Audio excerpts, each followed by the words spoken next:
Okay. I don't speak English. No, it's not true. It's my English. My name is Mirna. I am working here in Camp Kikomar for the last 70 years. And, this year is coming little by little with groups coming. The next Sunday we will have a group. Saturday is coming a group to have baptisms, and they will spend one night here. So we are happy that the Lord is open again the doors to the camp, because the ministry of camps, at least here in it sounds like in Latin America, but especially in Mexico, is not very famous. Many pastors believe that it is not from the Bible, because you know that verse that it says that the people want to eat and como dice, las personas se fueron a comer y se levantaron a jugar.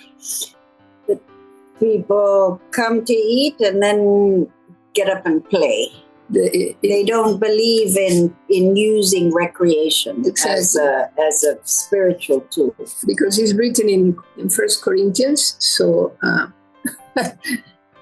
people don't, pastors are against, but many pastors are little bit by little through the years, they are understanding that camps are a very, very powerful tool in God's hands to reach young people that they will not go to church, but they will come to camps. So we are doing fine, thank God. Okay, well, my name is Diana Garrett, and I have been working with Mirna at Camp Kikomar for the last 17 years. And we also work alongside the indigenous Nahuatl speaking church from the Huasteca Mountains, which is the area kind of inland from the Gulf of Mexico. So our camp is based right on the beach, so we're within 2 or 3 hours of the different Huasteca villages. And at this point, what's come into focus, and which I've shared in the last few years, but precisely on the 25th of April, so that would be 2 weeks ago today, the Lord set in my heart to go to Huejutla to be able to visit the community that has been enduring so much persecution, and especially because they've started their own school. They were expelled or not allowed to attend the government school 6 years ago, and so they set up their own school, like a small Christian school in the church, and the women are the teachers. And this is an amazing feat for these women, because they barely have a primary education level, like a 5th or 6th grade level, and so they're teaching well above their level, and yet we have a great curriculum, and they are doing immensely well. And I was away for a year and a half due to health reasons, and I just got put on my heart, I need to go and see these people. They've been through severe persecution in the previous month. And in fact, one of them, her mother-in-law, who was like her mother, died as a result of the stress of her son being detained. Her blood sugar levels went way up, and it just destroyed her internal organs. And she died a week later. And my heart was, I need to go and give her a hug, because in that culture, a phone call is just not, they need to be face to face. And so I chose this time, and they said, we can't leave the village. we'll only be able to take a few of the children. I said, I'll take whatever children I can. And so the 6 teachers came with all of their kids. There were like 20 kids between the 6 teachers and their husbands. And we ended up with almost 40 people there. And had a lovely time of worshiping together and then doing artwork to do with Jesus in the middle of the storm. And they drew their families in the storm in the boat with Jesus. And it was a very special time. And while we were having the service up in the mountain an hour away, the other communities were coming in and cutting the electricity of all the believers. And they just went in and cut out all the electricity. So as our service was finishing, the men went aside to try and talk about what they were going to do. And there was, attacks and violence. And, basically 100 people still up, 100 believers up in the mountains without the pastor, and the leaders were all down in the valley with us, safe. And so the rest of the day was an absolute stress because nobody knew what to do. The whole point of cutting the electricity, they'd already not allowed them to buy water. They'd cut their access by road. They had to walk in and out of the community. It was just impossible to live. But by cutting the electricity, their point was to make it impossible, and this sounds like impossible, to charge their cell phones. And so then the idea was to get at them in the night and without them being able to ask for help in any way. And so they decided that they couldn't go back. Those that were down in the house where we met, which was like a mission house, stayed that night. And then the next morning, the whole group walked out of the valley, and they were basically fleeing for their lives. In fact, Pastor Rogelio's father, he stayed in the house that night, and they had come with machetes and sticks and stuff like that to Pastor Rogelio's house many times and hadn't been able to get in.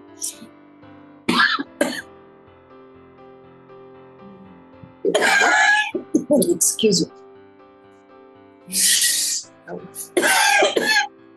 But on that last night,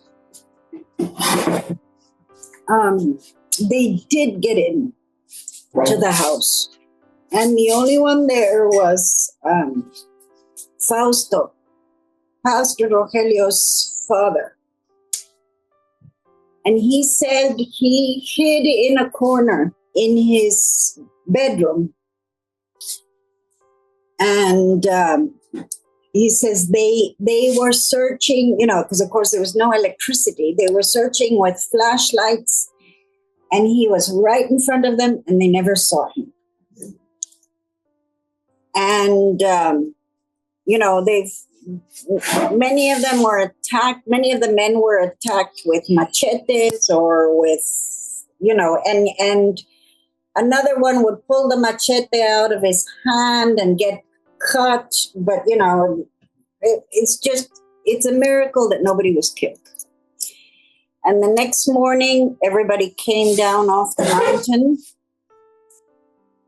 and they went to the municipal palace, where there just hasn't been any response. And that's what what Paul was mentioning is that now that they're in the city of Huejutla, the municipality who has been sending them back up the mountain with no response suddenly had to do something. And so they are now, after a few days of not knowing what to do with them, they put them in like a sporting facility, like sports facility, and it's got soccer fields and basketball courts and these great big like gymnasium, and it's got bathrooms and space and trees and green grass, and it's wonderful to see that in the middle of all of this stress, they are they're having this long-term camp. And the children are playing, and even the men, and relaxing, and they're safe, and nobody's coming with machetes. They've been offered guards to make sure that nobody comes in to do anything to them.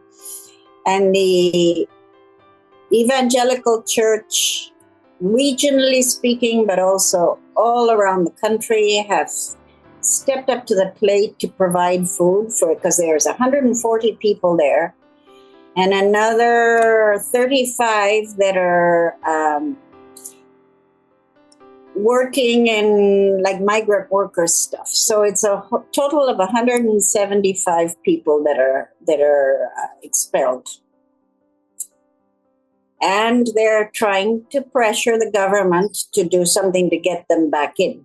Because, what are you going to do with 140 people? There are many other situations where 3 or 4 people have been expelled, or 8, and the government has done nothing for decades. So now suddenly the government is having to answer for its indifference. And the press, nationally and internationally, it's finally caught the attention, and everybody knows about it, especially in the church. But it's just, there's no way that the Mexican government can cover it up like they have been doing. And so we need a lot of prayer, because there's a lot of movement to try and just put a Band-Aid over this and send them back up there to suffer more and to be in great danger. And there needs to be a lot of re-education, and the Lord is working in and through them. But Pastor Rogelio is under a huge amount of pressure. And his right-hand man, Nicolas, is the one who can best speak Spanish. And either today or tomorrow, he's going to be on a national press conference to explain the situation. This is a huge opportunity, because the lies that are being shared in the press are just tremendous. And so this is a battle for all the persecuted church in the whole country, especially in the state of Hidalgo, where they are. And an opportunity to unite the church, the free church, the urban churches, around those who are persecuted. So God is working, but it's been very intense for me. And by sovereign, I was there when it happened. And I had to come away. I had to tear myself away the next day. But I have been networking and getting this person connected to that person. And Rogelio, at the beginning, he wouldn't speak to anybody. He wouldn't tell anybody anything. I was the only one that he would answer. And, he was just totally overwhelmed, totally like in shock. Traumatized. And so little by little, everything's kind of been working together, and there's been help come all the way from Mexico City, from other cities and other places. So we just see God's hand in a mighty way, but the battle is very tough right now. So Diana, the whole community basically is staying at this sports facility. They have no idea what people are doing to their homes and the school, and right. They cut the electricity, and the lady, and of course they've been detained, several of them in jail, and the woman was in the article who got beat close to death, and that's. She came down the next morning. They were so worried about her because she takes medication that needs to be refrigerated. And so, and she is so frail. And she walked in, and I had not seen her since she'd been beaten. Yeah. So I haven't seen her, for several years. Mm-hmm. And as she walked in, barely with a great big stick, kind of holding on to this stick, and her whole abdominal area just totally distended. She's not an overweight woman, but her abdominal area was, And as she came in, I just reached over and hugged her and said, Sister Loud, it's so good to see you. And she looked up at me and she said, in her limited Spanish, she said, my eyes are darkened because she can't see well. The diabetes has messed them up. My eyes are darkened, but I can still see you. Wow. And so, over and over, these encounters of people that are very close to my heart. Yeah. And seeing God strengthen their faith, seeing the new believers, because all of this started with new believers.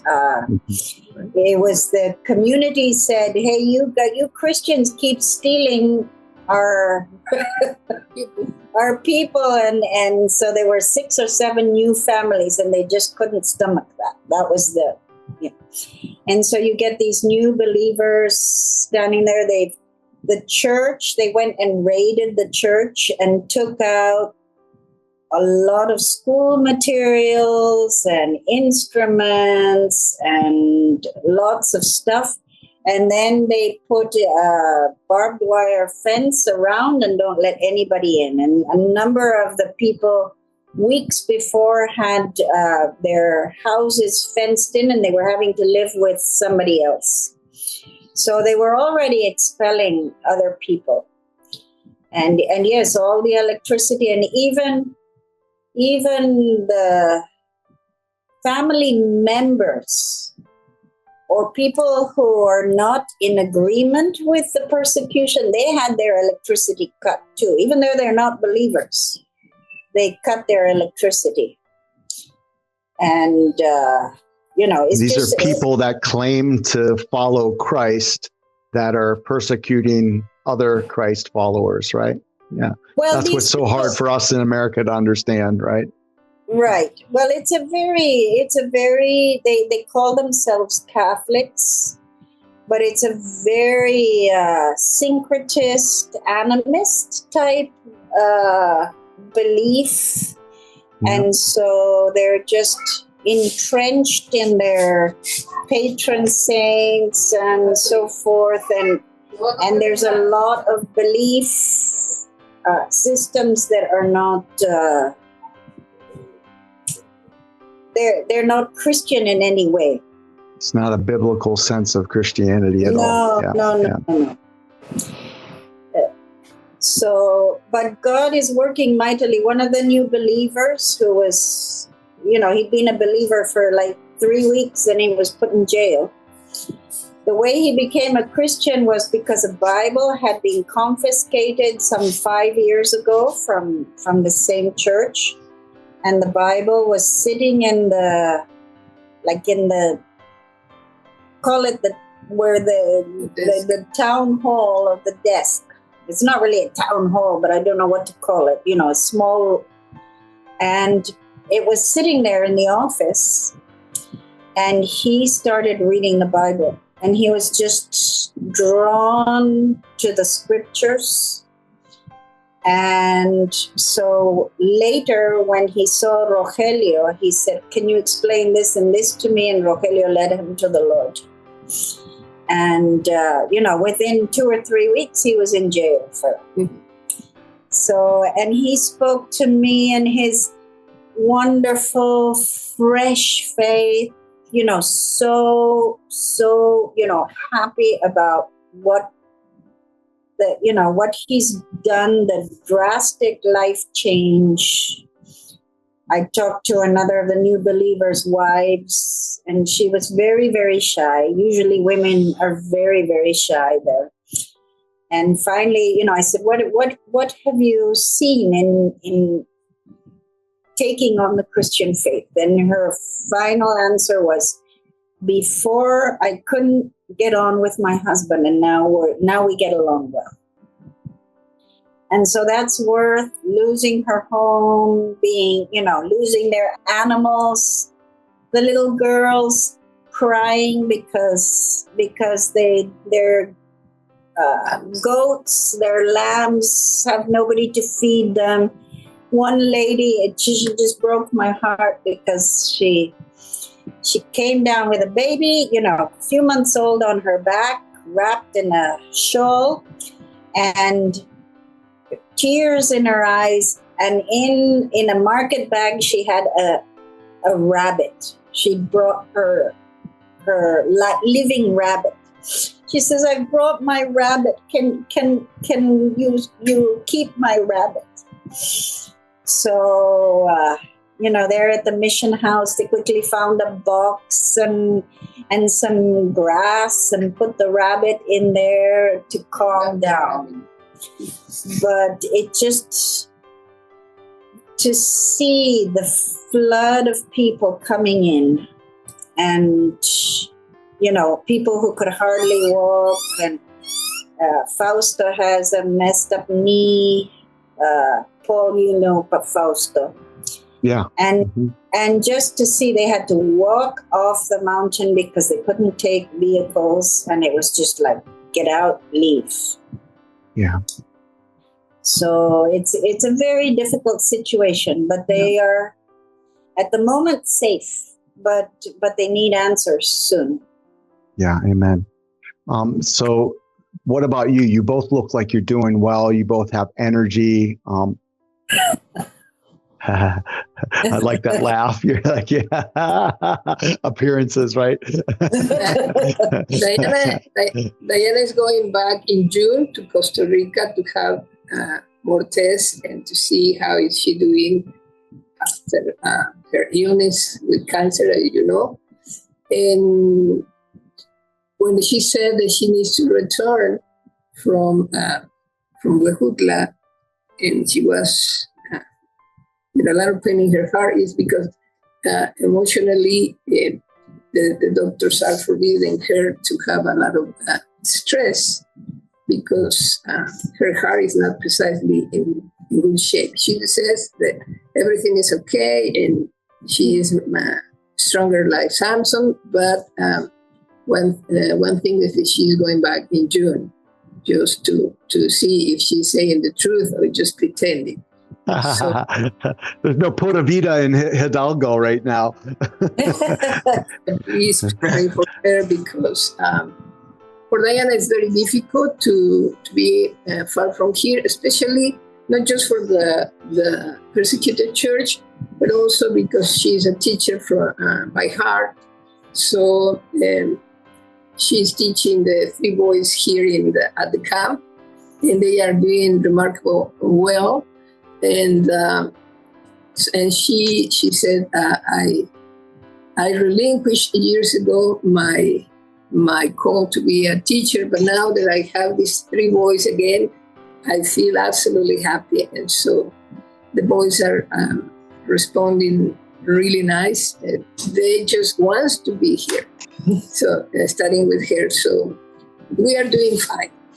But this situation with the persecuted church is very painful.